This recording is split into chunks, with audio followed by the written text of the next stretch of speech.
And it's a particularly relevant one, not only because it's uncontroversial, but because it does offer a precedent as to how a law-abiding state would respond to, did respond, in fact, to a case of international terrorism, which is uncontroversial, and was even more extreme than the events of September 11th. I'm talking about the Reagan U.S. war against Nicaragua, which left tens of thousands of people dead, the country ruined, perhaps beyond recovery. Nicaragua did respond. They didn't respond by setting off bombs in Washington. They responded by taking it to the World Court, presenting a case. They had no problem putting together evidence.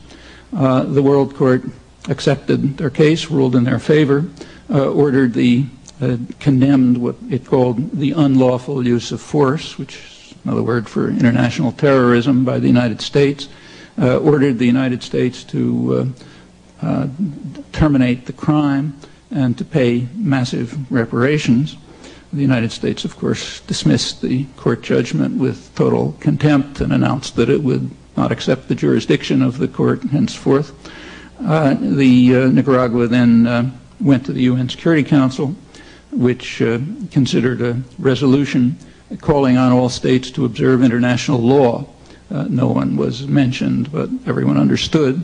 The United States vetoed the resolution. It now stands as the only state on record which has both been condemned by the World Court for international terrorism and has vetoed the Security Council resolution calling on states to observe international law. Nicaragua then went to the General Assembly, where there's technically no veto, but a negative U.S. vote amounts to a veto. It passed a similar resolution with only the United States, Israel, and El Salvador opposed.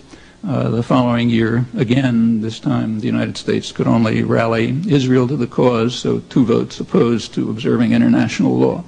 At that point, Nicaragua couldn't do anything lawful. It tried all the measures in a world that is ruled by force.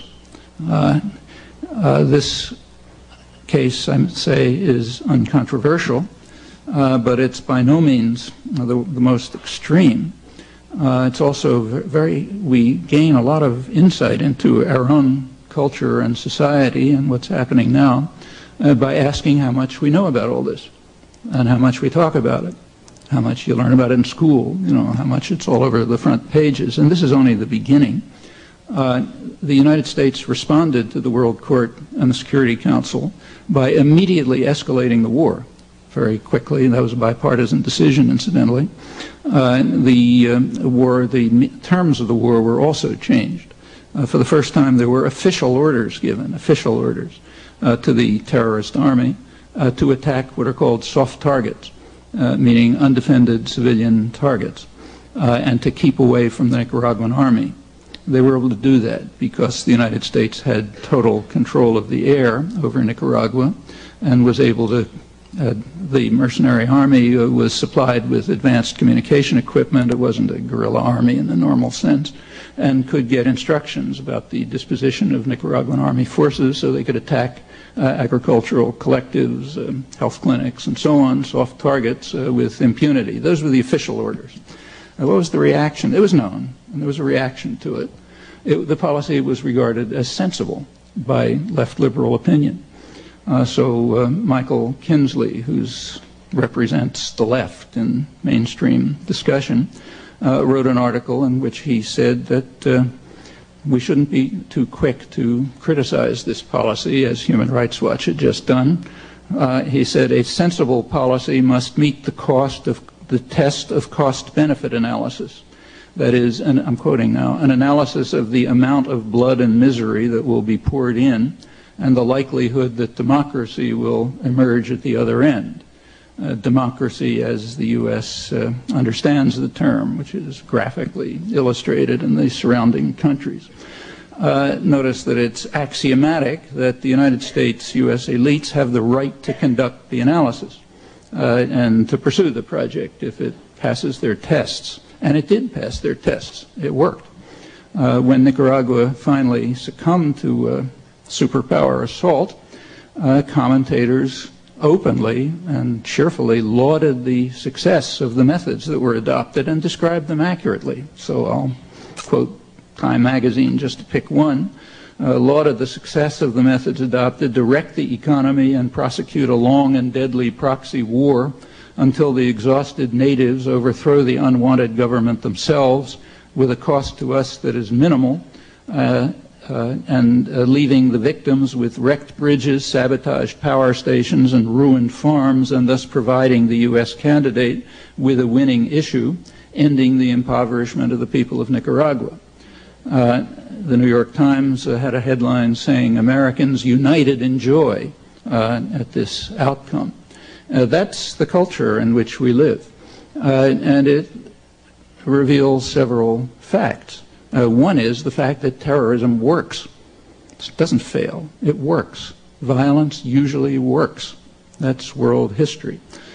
Secondly, it's a very serious analytic error to say, as is commonly done, that terrorism is a weapon of the weak. Like other means of violence, it's primarily a weapon of the strong, overwhelmingly, in fact. It is held to be a weapon of the weak because the strong also control the doctrinal systems, and their terror doesn't count as terror. That's close to universal. I can't think of an exception, historical exception. Even the worst mass murderers viewed the world that way. So take the Nazis. They weren't carrying out terror in occupied Europe. They were protecting the population from the terrorism of the partisans. And like other resistance movements, there was terrorism. The Nazis were carrying out counter-terror. Furthermore, the United States essentially agreed with that. After the war, the U.S. Army did extensive studies of Nazi counter-terror operations in Europe. First, I should say that the U.S. picked them up and began carrying them out itself, often against the same targets, the former resistance. But the Army, the military, also studied the Nazi methods, published interesting studies, sometimes critical of them because they were inefficiently carried out. So it was a critical analysis of, they didn't do this right, didn't do that right.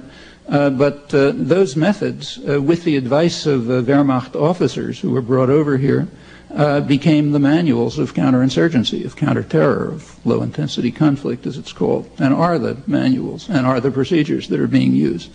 So it's not just that the Nazis did it, it's that it was regarded as the right thing to do by the leaders of Western civilization, that is, us, who then proceeded to do it themselves. Terrorism is not the weapon of the weak. It is the weapon of those who are against us, whoever us happens to be. And if you can find a historical exception to that, I'd be interested in seeing it. An interesting indication of the nature of our culture, our high culture, is the way in which all of this is regarded. One way it's regarded is just suppressing it, so almost nobody's ever heard of it.